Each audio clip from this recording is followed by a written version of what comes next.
Olá, seja muito bem-vindo ao canal. Eu sou o Dr. Rafael Locali, sou urologista pediátrico e hoje a gente vai conversar sobre um assunto que é bastante importante, causa muito pânico nos pais, que é a estenose de Jupe, a hidronefrose, a dilatação dos rins. Causa bastante medo nos pais e a gente vai conversar a respeito do como nós fazemos o diagnóstico, como que a gente acompanha, como que trata e o que a gente espera do tratamento da estenose de Jupe.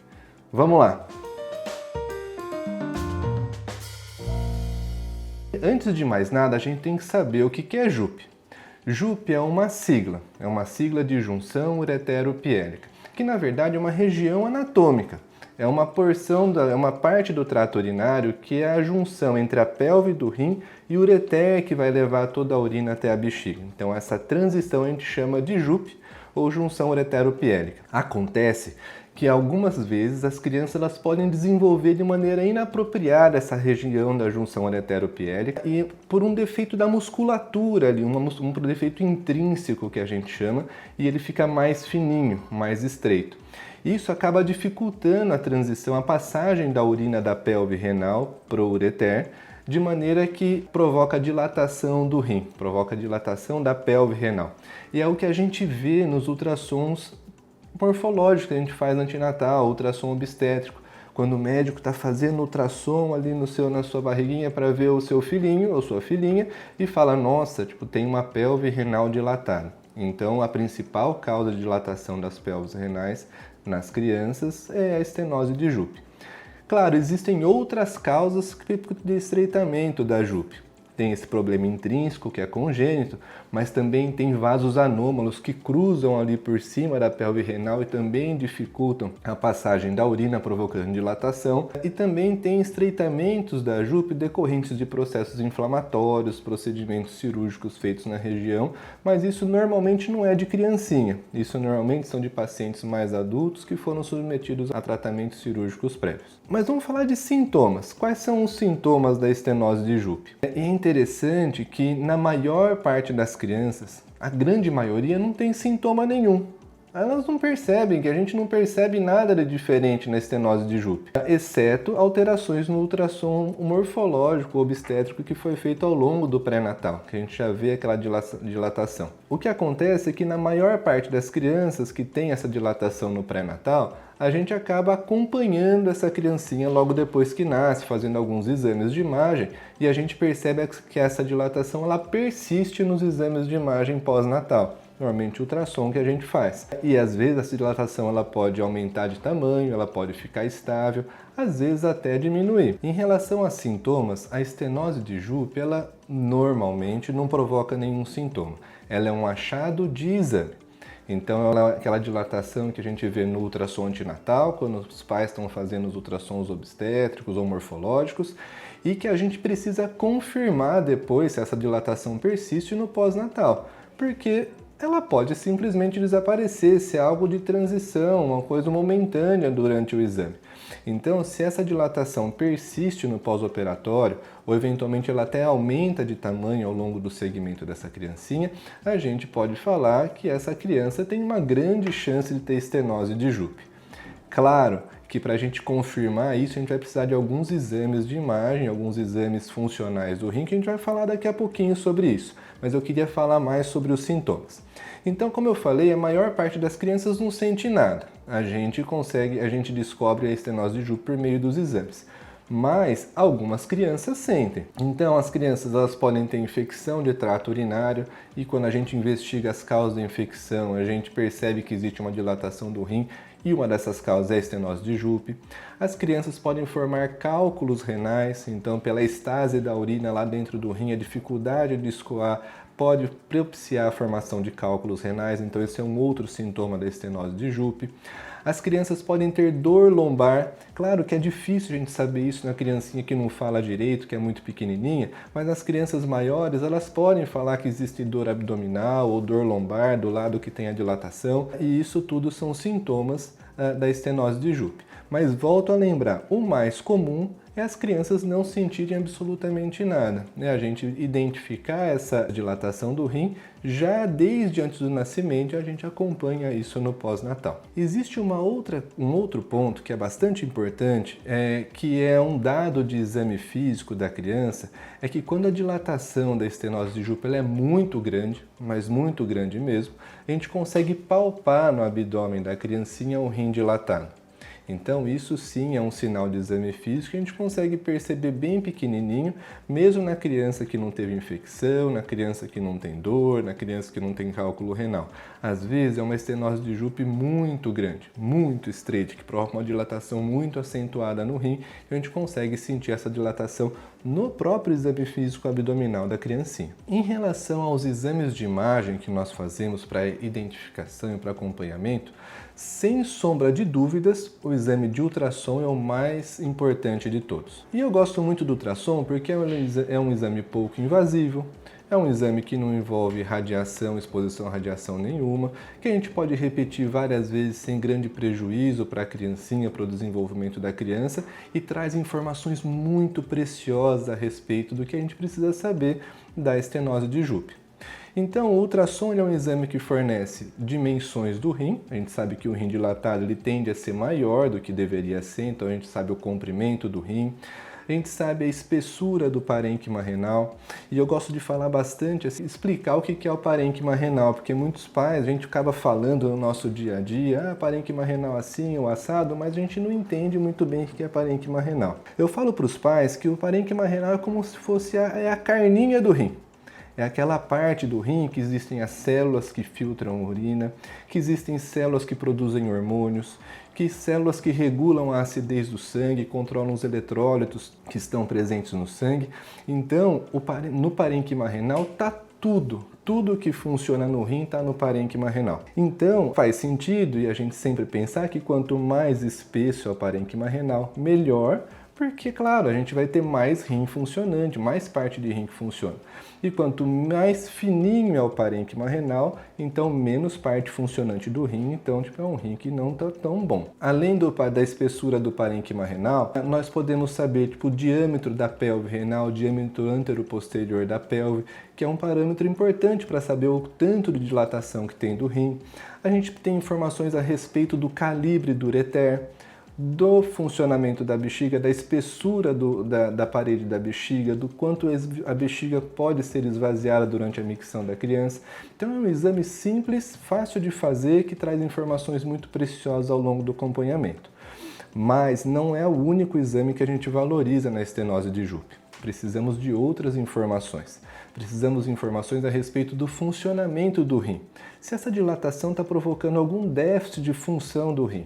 E para isso a gente usa um exame que chama cintilografia renal. Existem alguns tipos de cintilografia renal, mas no nosso dia a dia, na prática, nós usamos dois. Um deles é a cintilografia renal estática, que é o DMSA, e esse exame serve para medir a função tubular do rim, o quanto que ele filtra, o quanto que ele funciona, se existem partes do parênquima renal que não estão funcionando muito bem, que a gente vê, que a gente interpreta como cicatrizes renais. E o outro exame de cintilografia é o DTPA, que a gente avalia a função glomerular do rim.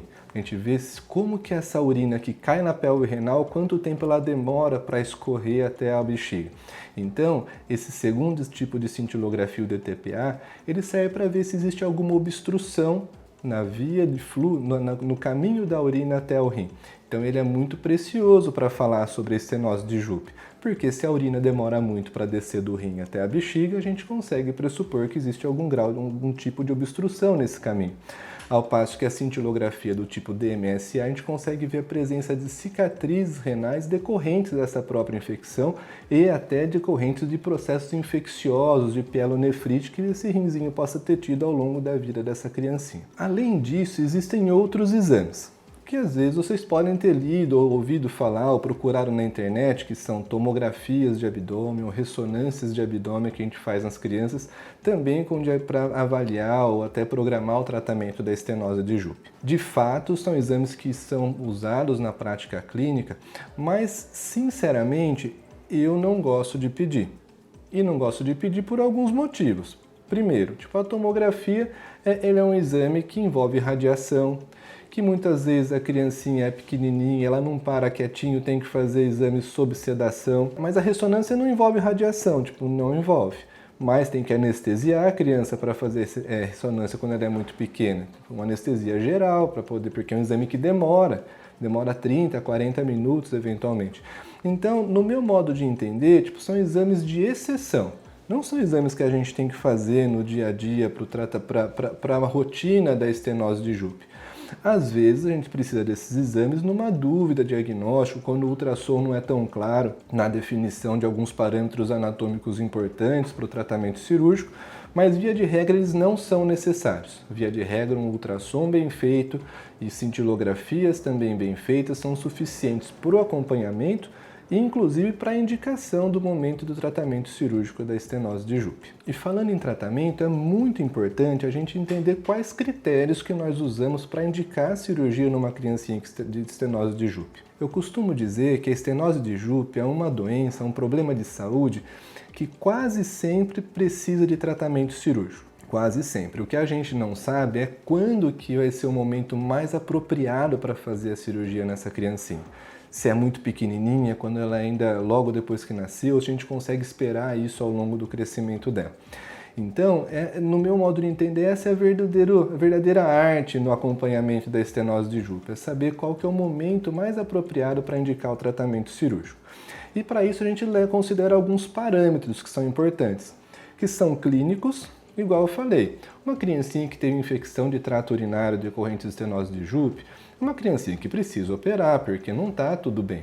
Uma criança que sofre de dor abdominal por conta de estenose de Jupe ou que está formando cálculo no rim por conta dessa estenose, é muito claro que a gente precisa tratar essa criancinha. Não dá para a gente ficar acompanhando ela ao longo do tempo porque é certo que esses episódios de infecção, de dor e de formação de cálculo vão se repetir ao longo da vida da criança. Então isso é muito claro.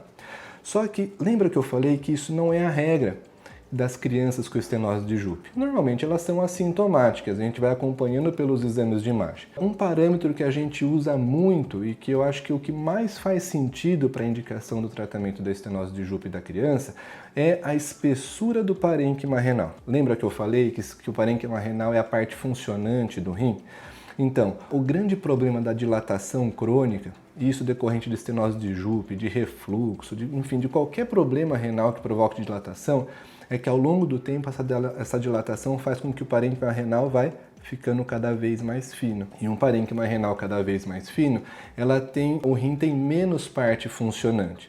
E, portanto, é um rim mais doente e que ao longo do tempo, se a gente não fizer nada, ele simplesmente para de funcionar. E essa é a história natural da estenose de Jupe se a gente não fizer nada, é o rim parar de funcionar. Então, ao longo dos exames que a gente faz de acompanhamento, o ultrassom ele consegue medir a espessura do parênquima renal. E se a gente perceber que ao longo do acompanhamento esse parênquima renal vai cada vez mais afinando, esse é um parâmetro importante para a gente indicar a cirurgia, porque o que a gente quer é que o rim continue funcionando. Então, se a gente percebe ao longo do acompanhamento que está perdendo o parênquima renal, essa é uma boa indicação de cirurgia. Outros parâmetros são as cintilografias seriadas. Por exemplo, um DMSA, que avalia a função tubular do rim, a função de como está o parênquima renal, se a gente perceber que está tendo déficit de função do rim na cintilografia, também é outro parâmetro importante para se indicar a cirurgia. Agora, o parâmetro de obstrução, se tem o DTPA que mostra a obstrução, ele não é um parâmetro para a indicação de cirurgia em si, porque a obstrução faz parte da estenose de Jupe. Agora, o quanto que essa obstrução leva à perda de função e afilamento do parênquima, é isso que a gente tem que acompanhar com esses outros exames que eu falei anteriormente. Então, a indicação da cirurgia é baseado em parâmetros clínicos e o acompanhamento dos exames de imagem que eu falei agora há pouco. Então é isso que a gente vai usar para falar para essa criancinha, para falar para os pais se essa criancinha precisa operar ou não. Via de regra, a gente sempre tenta retardar ao máximo a cirurgia dessa criança, desde que seja seguro. Por que isso? Porque nunca é bom operar uma criancinha pequenininha, por vários motivos. Primeiro, porque existe um risco anestésico envolvido, é uma criancinha que todas as estruturas são pequenininhas, então a Jupe é muito pequenininha, então a cirurgia em si, o procedimento já fica mais difícil. Então, sempre que a gente consegue protelar a cirurgia para a criança estar um pouco maior, para todos os outros parâmetros de anestesia e próprio procedimento cirúrgico serem mais fáceis, é melhor. Então, a gente adia o máximo que dá, claro, sempre sendo muito seguro para a criancinha, no sentido de que ela não pode estar tendo infecção, nem dor, nem formação de cálculo e nem tendo perda de parênquima renal ao longo do acompanhamento. E falando em tratamento, o nome da cirurgia para tratamento da estenose de Jupe chama pieloplastia.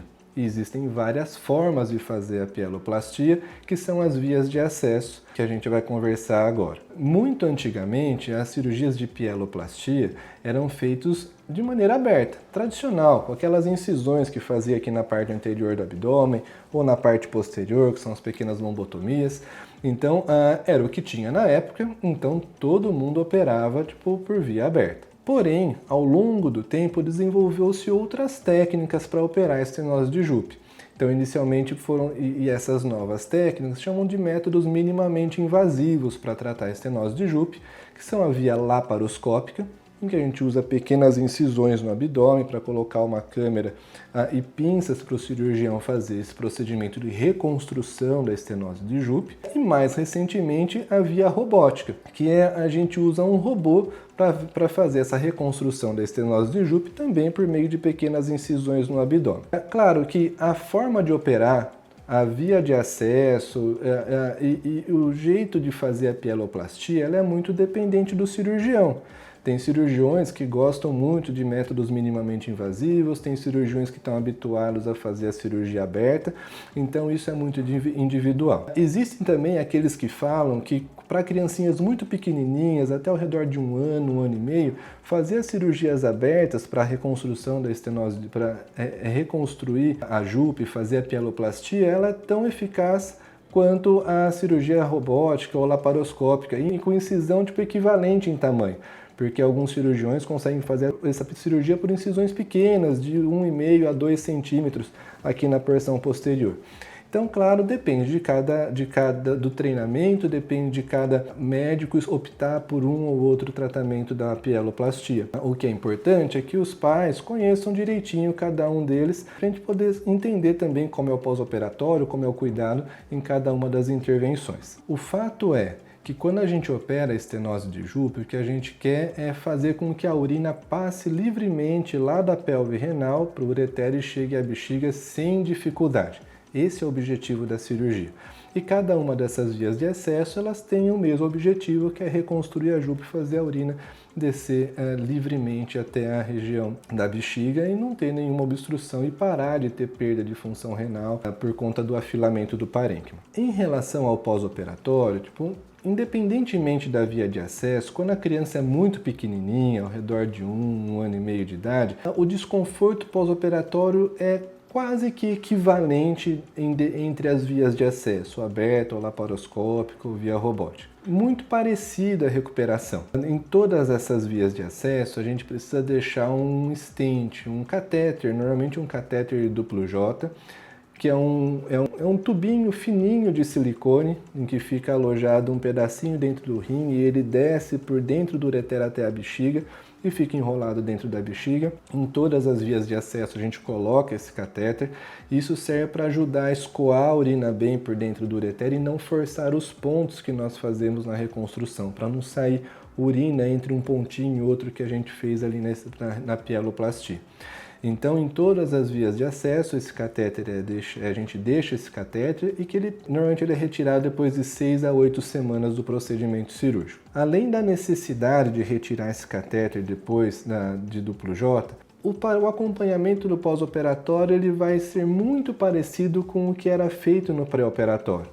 A gente vai fazer exames de ultrassom, vai fazer exames de cintilografia para acompanhar a função do rim, para acompanhar o desenvolvimento do parênquima renal, do crescimento do rim e para ver se o nosso procedimento cirúrgico teve benefício e teve sucesso ao longo do tempo. Existem algumas expectativas de resultado no pós-operatório, especialmente dos pais. E eu gosto de conversar muito sobre isso, pois envolve a dilatação do rim, que é o que provocou originalmente todo o acompanhamento, que gerou angústia, que gerou medo nos pais e tanto foi o que motivou a cirurgia da criancinha. Acontece que a dilatação dos rins, ela é uma situação que quase nunca melhora depois que opera. Mas lembra que o objetivo da nossa cirurgia não é melhorar a dilatação do rim, é melhorar o fluxo da urina que passa da pelve renal para o ureter sem obstrução. E eu gosto de fazer um paralelo com cirurgia de obesidade. Quando a gente está bem obeso e faz aquela cirurgia de obesidade ou perde muito peso por tratamento medicamentoso, a gente perde peso. Mas muitas vezes a pele do abdômen ela fica solta, ela fica toda flácida, tanto é que alguns pacientes optam por fazer uma cirurgia plástica depois e tudo mais. E é a mesma coisa que acontece com a estenose de Jupe. Depois que a gente opera, faz a pieloplastia, a gente não remove o excesso de pelve renal, porque essa pelve renal ela cresceu muitas vezes ao longo do desenvolvimento da criancinha ainda intraútero. Então, uma pelve que já está bastante distendida. Por mais que a gente faça uma ressecção de pelve renal, tente diminuir ela durante o procedimento cirúrgico, ela ainda vai ficar dilatada. E essa expectativa de no pós-operatório, a gente fazer um exame de ultrassom e está escrito lá, olha, não tem mais dilatação do rim, isso é irreal. Sempre vai ter dilatação do rim no pós-operatório. Porque a pelve renal, muitas vezes, ela cresceu desde o desenvolvimento intrauterino da criancinha. Tanto é que a gente vê no ultrassom antinatal, lá no obstétrico morfológico, a gente vê a pelve renal um pouco mais dilatada. Então, ter expectativa de que depois da cirurgia isso vai se reduzir e voltar ao normal, é irreal. Então, nós não podemos ter como expectativa de resultado que melhore a dilatação da pelve renal, no pós-operatório. Isso é importante saber antes de operar e é importante os pais ficarem tranquilos. Porque a coisa mais comum que tem é a gente pedir no pós-operatório um ultrassom e o médico radiologista que não sabe que já operou, que está vendo vocês pela primeira vez, porque às vezes troca o médico, eles vão falar assim para vocês. Nossa, está muito dilatado esse rim. Você tem que ir lá no urologista e falar que está dilatado. E daí, se vocês não sabem disso, que essa dilatação vai persistir no pós-operatório, vocês entram em pânico. E é bem comum isso daí, então é importante saber essa informação antes. Mas daí vem a pergunta, poxa, mas se a dilatação motivou a cirurgia e vai continuar dilatada no pós-operatório, como que eu sei que a cirurgia deu certo? Na verdade, o que a gente quer é que o rim se desenvolva bem. Lembra que eu falei do parênquima renal, que ele vai afilando quando tem a dilatação muito, muito importante? Então, o que a gente quer ao longo do acompanhamento dessa criancinha é que o parênquima renal se estabilize, pare de diminuir. E às vezes, quando a gente opera criancinhas pequenininhas, esse parênquima renal até volta a crescer depois que a gente faz o procedimento cirúrgico.